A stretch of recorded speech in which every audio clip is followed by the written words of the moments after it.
We have Martin Fagan with us, who will update us on the latest news from the Community Heartbeat Trust, which installs and maintains defibrillators for use by the public to save lives when someone has cardiac arrest. No stranger to 103.3. Good morning, Martin. Morning, Martin. Good morning. Good morning. Morning, and welcome along. So, here to give us the latest news from the Community Heartbeat Trust. So, over to you. What is the latest news? Gosh, what's the latest news? Where do you start? Where do you start? Where do you start when something's happening every single day? Really busy. Really busy. We're doing a huge amount of projects around the country. I guess we'll probably do about 600 or so projects in communities this year, which is really quite staggering. If you work that out in terms of work days, that's 3 projects completed a day. Which is staggering.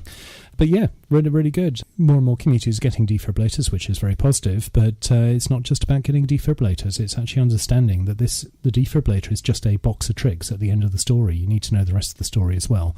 And that's where we come in and we try and help communities cover the entire process, right from very start to the end and beyond. So, obviously, we've spoken many times about these defibrillators. Anyone can use them, can't they? Because they do give the instructions, don't they? Yeah, defibrillators themselves are dead easy to use. There are lots and lots of different types out there, of course, and they all give slightly different instructions. But generically, if you get to use a defibrillator, it will talk to you and it will tell you what's going on. Now, the modern defibrillators, and people should only ever buy modern ones, also have very visual instructions as well. Because you're putting these out in the community, you have no idea who's going to be using this machine. So the person using it may not speak English, may be deaf, may be on a busy traffic road, therefore the audio instructions can't be heard. Plus, of course, when people panic in a stressful situation, they don't listen to what they're being told anyway. I don't do that with the wife anyway, so there's nothing new there. But the serious point about that is that that's why all defibrillators that go out into the communities should also have visual instructions as well as audio, because you have no idea who's going to be using this and whether in fact they're able to actually hear and understand the audio instructions. But yes, they're really easy to use defibrillators. But as I said, it's not just about the defibrillator. So what is it about? Well, if somebody collapses from cardiac arrest, and just to try and clarify the difference between cardiac arrest and heart attacks for people. So a heart attack is when you have something wrong with your heart and you get a crushing chest pain and it goes into your arm and it goes into your neck. And that's your body telling you that there's a blockage in the pipe surrounding your heart. So a bit like central heating, okay? It's having a blockage in the pipes to the radiators, which means the water doesn't get through to the radiators. And if water, in this case blood, doesn't get through to other parts of the body, then the other parts of the body start dying off. So that's a heart attack. Cardiac arrest is where the heart has actually stopped pumping. Okay, so it's equivalent in your central heating of the pump not working. So switching off the pump. If you switch off the pump, nothing works at all.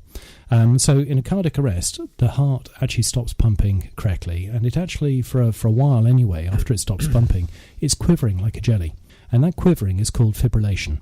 Technical term, but it's basically quivering like a jelly. Now, whilst it's quivering like a jelly, you've got a period of time from when it starts quivering to when it stops quivering to do something about it. And if you can actually stop that quivering and make the heart beat again, then you can save that person's life.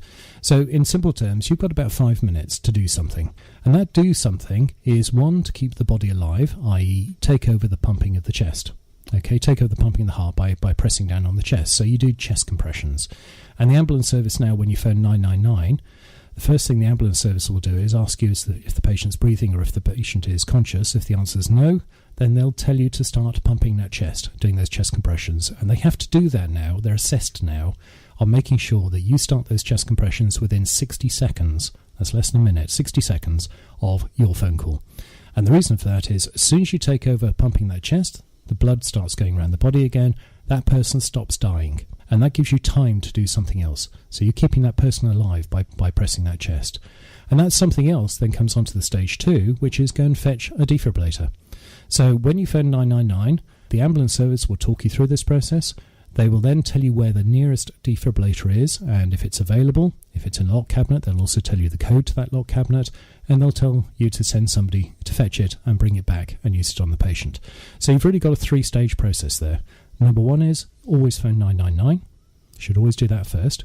Number 2, the ambulance service will tell you to start those chest compressions because that keeps the patient alive. And number 3, go and fetch the defibrillator. Now, the shorter you can get into those chest compressions and the shorter you can go and fetch and bring the defibrillator, the better the outcome, more people survive. That's good. There was something recently on about some new application for mobile phones which would direct you to the nearest defib. Is that correct? Lots of people are trying to bring out apps onto the market for mobile phones. Waste of time. Let me try and explain why. Okay. Somebody collapses. In the studio here, there's three of us. If one of us collapsed, what are you going to do? Get your mobile phone out and go onto Google and whatever it is, or load the app and try and find where the nearest defibrillator is, and then find that the data is incomplete, or do you phone 999? And the answer is you phone 999. Phone 999. The ambulance service will tell you the nearest is. The issue with apps is that they never have all the data on them. The data is never up to date. So, even if you did go to that defibrillator, you may find that it's a lock cabinet and you haven't got the code, so you can't get access to it and you just wasted time. Or if it's an unlocked cabinet, maybe somebody's already taken it out and is using it on another rescue. Or you go to it and you find the defibrillator is actually out of action because it hasn't been serviced or maintained. So apps don't give you the information. The data is not there to make these apps actually work. But the ambulance services have that data. So the ambulance service knows that actually it's not the defibrillator 200 yards down the road on the wall of a village hall or a church or whatever it happens to be. They may know that the house opposite the studio here actually has a defibrillator because the person there has a heart problem and they have their own defibrillator. But the ambulance service will know that. So they may actually tell you not to go down the road, but to go to knock on the door opposite because it's quicker and faster. Yeah. So apps, waste of time. Yeah. Okay, that's a very valid point. Yeah. You just mentioned there about going to a defibrillator point and finding it's out on another rescue. Over the years, these have been in operation now, Martin. How many times has that actually happened, do you know? In this area, I know it's happened at least once, but that was for another reason. It wasn't anything wrong with it. The process was actually correct. But because these, whether they're bought through us or anybody else, because we register them with the ambulance service, when you phone 999, the ambulance service will automatically know whether it's out on another call or not. Because if somebody's phoned 999, they have a record of that. Right. What happens on the ambulance service computer system is that when that defibrillator has been allocated to a rescue, it flags up red on the ambulance service system, so they cannot send anybody else to it. Right. So by going through the ambulance service, it actually prevents that situation occurring where you go to the box and find it's empty or it's out of action or whatever it happens to be. Okay, so it's really important, and get this message across really strong to people. It's what's stored on the ambulance service computer system that's important. It's not apps, it's not databases, it's not anything else. It's what the ambulance service has and the way their systems work. That's what they're designed to do. They're designed to try and save lives. So they're the people who really have the information. How often do they need sort of servicing, for the want of a better term? Depends what you mean by servicing. They should be checked every week. Right. And the reason for that is both practical and realistic. They should be checked every week because they are out in the public domain. What happens is somebody's come along and tried to break into the cabinet or stolen it, or maybe somebody's parked a pile of bricks in front of it and you can't gain access to it. So you need to check it every week to make sure A, it's still accessible, and B, it's still working. And then every year you should do an annual service on it. And then every couple of years, generally, you'll need to replace the electrodes in it, the little pads that stick on the patients. And every 2 to 4 years, you need to replace the battery in it as well. Otherwise, clearly, it won't work. So it depends what you mean by servicing. But yes, they do need regular servicing. The batteries are not kept sort of trickle charged at all? No. Ambulance services across the country do not like rechargeable defibrillators in the community. And the reason for that, again, if you think about it very logically, the ambulance service, if they're sending somebody to use a defibrillator, needs to know that that defibrillator is going to work 99.99999% of the time. Which is why they use batteries, because the batteries are not just your battery like you buy from B&Q. They're actually batteries with little computers in. So you can plug in a computer into the defibrillator, and you can predict within a few days when that battery is going to run out because of the internal computer. Right. So if it was a rechargeable unit, they have no knowledge whether somebody has actually plugged it in to recharge it. So you have no knowledge. You do not have that 99.9999% certainty it's going to work. Mm-hmm. So with batteries you do, with rechargeable units you don't. So no defibrillator in the public domain should be rechargeable.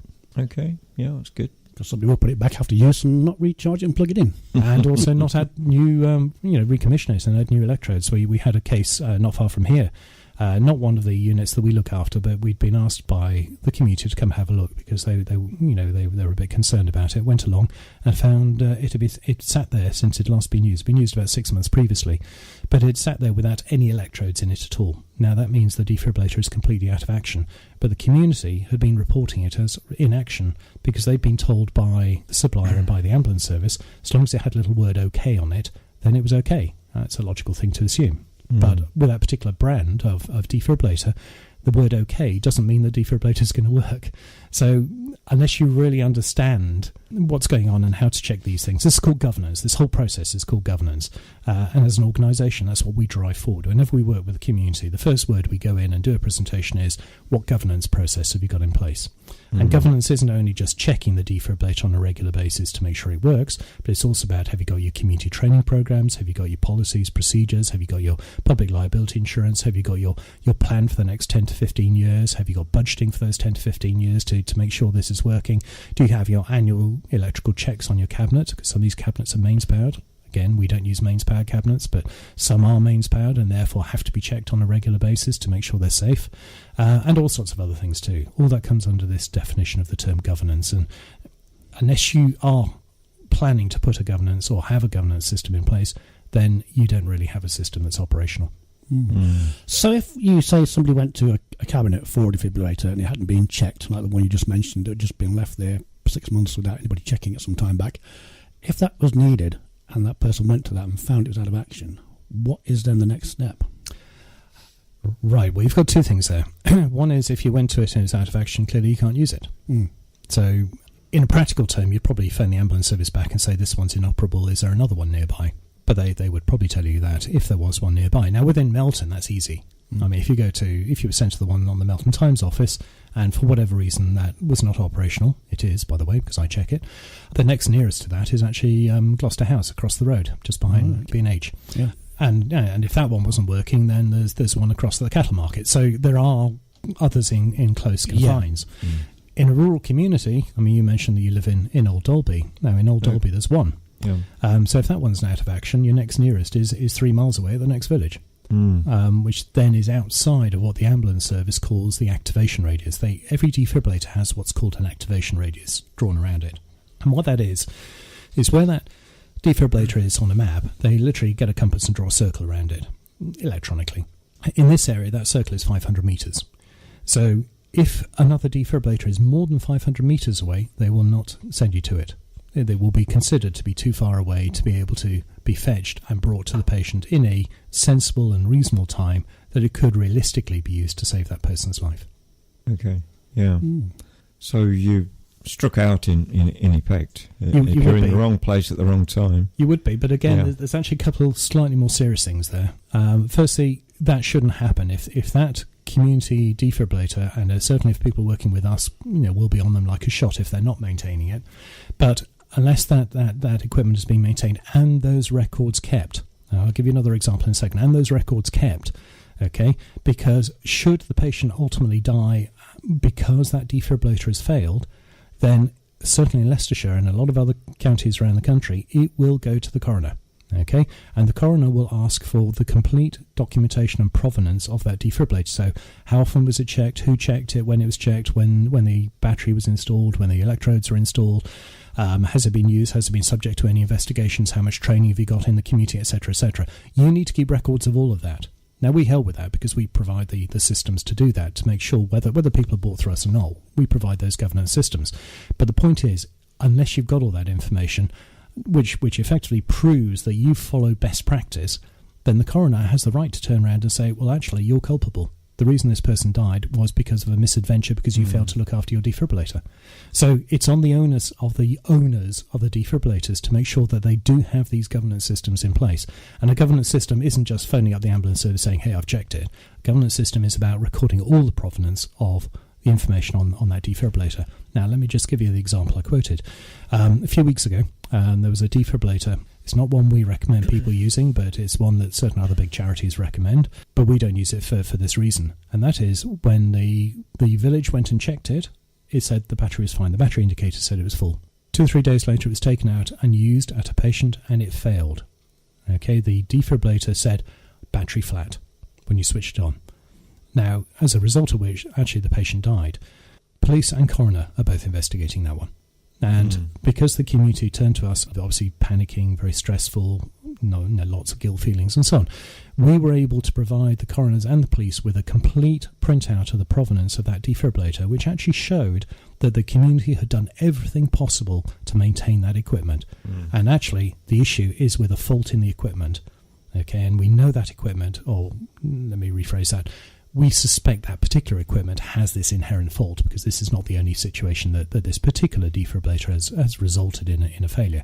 Nonetheless, the fact that we had that information, we had all that provenance, we had all that governance, meant that we were able to go on behalf of the community to both the police investigation and the coroner's investigation, provide the information, and the coroner and the police were satisfied that the community had done everything possible, and therefore there was no blame. You just mentioned earlier about the owner of the defibrillator. Who is the actual owner of that defibrillator, which is in that village at the time or whatever? Okay, well, it depends on who bought it. So if it's the parish council bought it, then the parish council's the owner. If it's village hall, it's the village hall that's the owner. It's whoever is defined as the owner. I mean, if a problem occurred with the one in the village hall, who is the actual person responsible? But you see, it may not be the village hall that's responsible. Because, I mean, again, I'll give you an example. This is in Cumbria. Okay, there was a village hall with a defibrillator outside. Now, the defibrillator had been bought and paid for by a member of the community. Okay, it was actually a lady who lost her husband. She wanted to give something to the community. Very altruistic, fantastic offer, etc. And it was put on the village hall. An incident occurred and somebody was injured. And that injured person decided to take legal action against the village hall because they had the defibrillator. The village hall said, not ours. It belongs to this lady. We're somebody hosting it. This lady said, no, I've donated it to the community. Now, the legal position was, it belongs to the lady, and she was responsible for it. Now, she didn't know that. This is a worry. But there are ways around this. Okay. If you play the ostrich and stick your head in the sand and pretend it doesn't happen, then you're kidding yourself. There are liabilities associated. These are medical devices stuck out in the public, being used by people who have no training. You have no idea who's going to use it. Okay, so there is a public liability. Accept that. It's real. But there are ways around that. There's ways to protect yourself against that. And again, that's what we do with the community. You know, when I said right at the beginning, one of the very first things we say to a community is, let's talk about governance. Now, governance includes how do you handle things like public liability. Okay, and there are very simple ways to get around that. The easiest is that because we're a national charity, people donate to us and we provide the defibrillator. If we do that, it comes under our public liability insurance because technically we're the owners. And guess what? Communities, particularly village halls and lunch clubs and so on, love that idea because what they want to do is the altruistic thing and donate a defibrillator to the community, but they don't have all this hassle of the legalities and everything else in the background. So we take that off them. But because we're taking it off them, we make sure we don't want people coming back and suing us. We make sure that all the various T's are crossed and I's are dotted and everything else is in place. So it becomes a very safe project in a community. Good to know. Martin Fagan updated on the latest news from the Community Heartbeat Trust, which installs and maintains defibrillators for use by the public to save lives when someone has cardiac arrest. Martin, you say that there's, the powers that be are kind of reinventing a wheel here. Just tell us a bit more about what's going on this. Well, one of the things which clearly is obvious, that the ambulance service cannot send somebody to a defibrillator unless they know where it is. That's obvious. So one of the things that we do and other organisations do and the ambulance services do directly is say to people, when you get a defibrillator, whether it's in a community or an office or a shop or wherever it is, let the ambulance service know. And you can do that either directly, in which case they'll simply record the fact that there's a defibrillator at that location, or you can do it through programs that we've got, which is doing the same, but also has all the governance elements that we talked about earlier on attached to it. But whichever way, the ambulance service needs to know where that defibrillator is. And we've been, and other organisations and the ambulance service directly have been building up over the last 10 years really quite a phenomenal database of locations of defibrillators across the country. Now, some of those you can see on apps. You know, we were talking about apps earlier on. No app out there is complete data, but some of that data you can see. And the ambulance services also have on their websites generally a map of the defibrillators as to where they are. But again, it's phoning 999 in emergency because not all that data may be there. So, for example, we talked about somebody having a defibrillator in their house. They may not wish that to be publicly advertised, the fact they've got a defibrillator in the house. They're quite happy for the ambulance service to know about it, but they wouldn't want Tom, Dick and Harry out on the street to know about it. So again, apps and even the publicly facing maps that ambulance services do don't always show all the defibrillators that are there because of data protection and other reasons. You probably saw in the press this week, another very large heart organisation in the UK made a big splash about wanting to develop a database of defibrillators in the country. It's already been done. You know, why? You know, I appreciate that. You know, they think this is a jolly good idea, but it's already there. The ambulance services have it. I mean, in the press releases, it actually said from the chief exec of this organisation, said, by us developing and spending a lot of money developing this, we'll be able to tell the ambulance services where the defibrillators are. No, ambulance services already know. It's a waste of time. My advice to that large national heart organisation is, don't spend and waste the money doing that. Spend it on medical research or heart research or something like that. And you might likely to get a much better return for your investment. Yeah, why reinvent the wheel? It's already in place. Yeah. I'm not saying it would happen, but if you got one database saying what one thing says, and then the ambulance service say what they say, could there be a chance of, you know, a different information being given out incorrectly? You know, like a defibrillator is here, but really it's there because someone's made a mistake on something. Well, it's actually, that's a very key point, actually, because if you look at any database, for a database to work, the data has to be accurate. Okay, if that data is not accurate, then it's a waste of time. Now, we know from having looked at the various mapping packages on ambulance service websites, ours, others, that mistakes occur. It's impossible to have a system that's 100%. To give you an example, the other day we received a request from down in Rutland from Kendra Barracks. And on the mapping system and also the ambulance service, it actually only showed one defibrillator location at Kendra Barracks. And we thought, that's not right, because we know there are 2 public access defibrillators there. So we went off and researched it. And what it was the mapping packages used pick up the postcode. And Kendra Barracks only has 1 postcode. So it actually overlaid the 2 sites on top of each other. So when you viewed it, there was only one. And that one wasn't in the places where the defibrillators were. It was actually in the central part of that postcode. Right. Now we know that. We went back and we adjusted it and it now shows it correctly. But that, unless you're going to go through every single one of the 20 to 30,000 data points that would result from, you know, the data from the ambulance service, if you can use that, or trying to collect it by another means, that's a huge task. It took us 4 years to go through that with our data. That's a huge investment. But having these things in the public domain, unless that data is accurate, it means nothing. Now, it's different on ambulance service systems, because one of the things that the ambulance service does when they load it onto their systems is to validate the location of that data. And even they make mistakes. I'll give you an example. Down in the West Country, in Dartmoor, there was a defibrillator that we put in on the village hall in this village just on the edge of Dartmoor. And there was an incident at the church. The ambulance service refused to tell people about the defibrillator because they determined on their system that it was more than down in Devon it's 200 metres, but more than 200 metres away from the incident. That caused a huge stir, and it had an investigation and all sorts of things resulting from it. And what we found was that when we supplied on behalf of the village the data to the ambulance service, they mapped it on their system correctly. So they had it pinpoint, longitude, latitude, right on the front wall of that village hall, so it was absolutely correct. However, they then got an update from the post office for postcodes. A postcode update. So every year the post office sends out a file so that government bodies and councils and emergency services can update. They applied that, and it moved the pin where that defibrillator was 200 metres because of the change in postcode. It actually swapped it from one postcode to another postcode. So the system, because it didn't have then the latitude and longitude, it reverted to the centre point of that postcode. It then said that defibrillator was 385 metres away from where that incident occurred. It wasn't. It was only about 150 in reality. But because the technology had a fault in it, it caused an error in the system.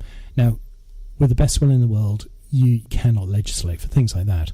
But you've got to be so careful. If you're going to put that information out on a website, on an app, you've got to be damn sure that that app is reflecting the accurate data. Otherwise, somebody's going to go to it, can't find it, going to come back, coroner's going to get involved. Why didn't you give accurate data? And suddenly the whole balloon flies up. Yeah, absolutely. It's a bit of a job to keep on top of things, isn't it, really? But then again, going back to the other organisations' websites, if they're not updated, I suppose the ambulance services are on theirs every day in use, and therefore it'll be kept updated. So somebody thinks, do the updates in a few months' time. That information could also be incorrect, couldn't it? It could be, because the ambulance services don't have the resources internally. They're so busy. I mean, there are thousands of phone calls every day to, here, East Midlands Ambulance, and they've got 2 control centres. They take tens of thousands of calls. they don't have time for their staff to go through and map every single piece of data in their system.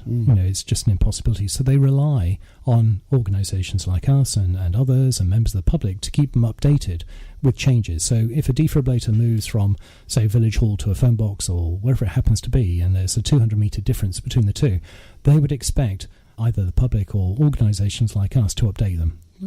So in effect, we are doing some of their data validation for them. So, Martin, am I going to be able to walk into a shop soon and buy one for personal use? You can do that now if you want to. No, a more reasonable price one. Right. Okay. You know what I'm saying? Yeah. This is evolution. 20 years ago, defibrillators were only allowed to be used by medical personnel.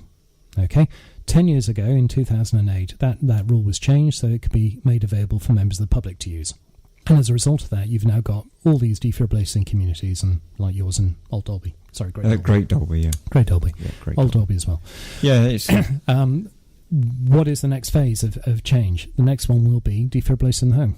So various manufacturers are looking at that at the moment. It's not going to be long before they produce defibrillators in the home. I suspect they will be single use. Yes. Because of the numbers, because they're only single use, whereas the ones out of community are multiple use. It means you can make the batteries smaller, batteries cheaper, you can make the pads cheaper, etc., etc. So I would think that within the next 2 years, you'll start seeing ones available, and you'll go into your PC world and you'll buy a defibrillator to have in the house. Going to be some big sales there, I would think, for those. Potentially. I think the price will be about the £250, £300 mark. You say single use only. I mean, you buy it and you keep it in your house for XYZ amount of months, whatever.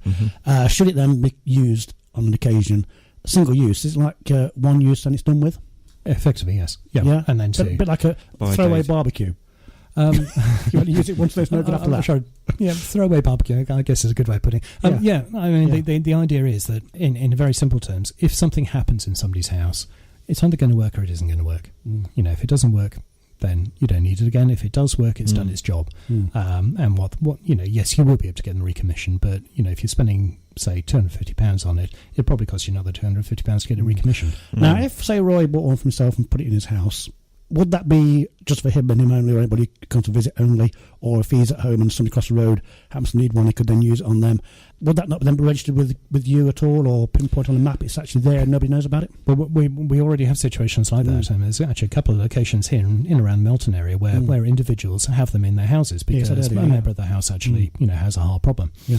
And those are registered through us with the ambulance service. So, yes, it would be exactly the same, that even if you had one in your house, register it, because then if something happened to your neighbour across the road, the ambulance service will say, go knock on Fred's door opposite, bang on the door, because he's got a defibrillator. You say register it. I mean, some things you buy, it's like having a guarantee card, isn't it? If you buy a new pressure cooker, you've got the guarantee card. Fill this in today and send it off to P.O. Box, and you're covered with insurance, blah, etc. If it breaks down next week. And people don't. If you buy a defibrillator for your own personal use and put it in your house, do you get something like a card with it where you do register it? Increasingly so from manufacturers. They're putting in registration cards. But if you buy that and think, I'll fill it in next week, and you never do, then who's going to know it's there? Well, obviously the supplier would. So again, if it's coming through organisations like ours, then we don't just sort of send it to you and then expect you to register it. We actually pre-register it for you before we send it out. So it's there. Yeah. And then it doesn't matter if you fail to fill in the card or go on the website or whatever happens, because it's already there with you. And part of the program, if you like, of what we do is, I'll come back to this word governance. We make sure that everything's in there, because again, it's not just buying it and putting it in your house. You've got to do your weekly checks on it. You've also got to buy the consumables for it and so on. So again, it's making people understand that it's not something you buy and throw away. It's something you buy, maintain, and throw away after usage. Yeah. There's a process. So there's already a plan there. Once you buy that from the guy at the store, he will register it, say where do you live, so give an name, address, blah blah blah. Yeah. And it will send the details off. The nearest analogy is buying a car. So, you go into Browning Suzuki here, to buy a little Suzuki Swift. Others are available. And others are available, absolutely, or Ford or wherever, Marshalls. But the point is, you go into a garage and you buy a car. Okay, you buy a new car.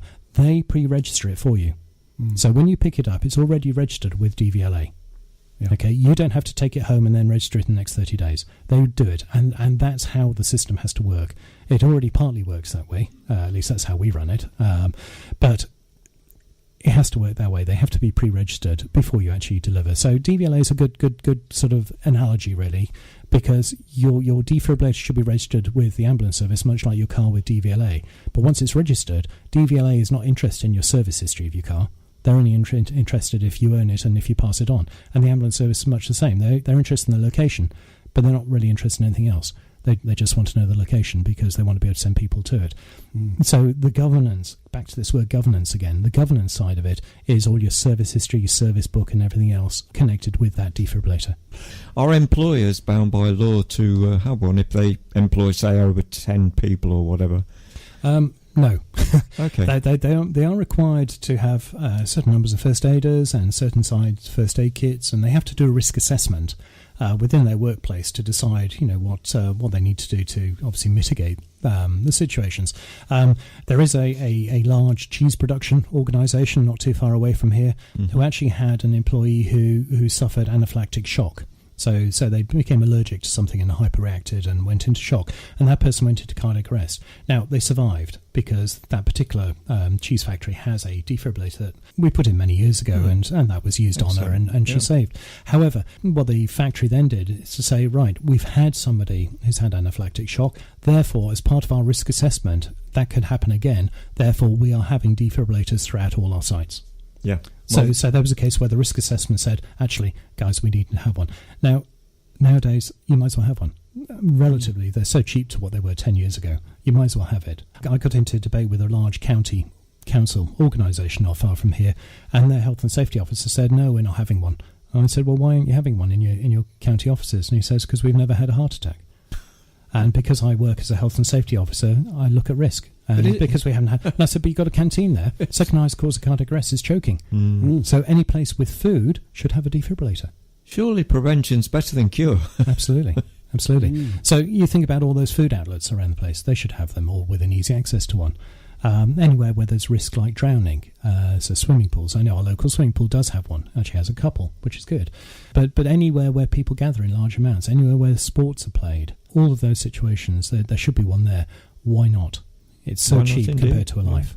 It is down to money, cost, keeping costs down everywhere. Yeah. That's... But again, what price is a life? Exactly. Do you really want to say, somebody collapses, on a tennis court and there's no defibrillator nearby, potentially, locally there are, but, if there was one, wasn't one nearby, how are you going to actually explain to that person's family, no, we didn't get one because actually we hadn't had a cardiac arrest, and besides which it's down to money. It's not an excuse. The coroner would never have money as an excuse. No, definitely not. No, absolutely. But we do tend to throw money away on sillier things, don't we? We do. Yes, we do. We do.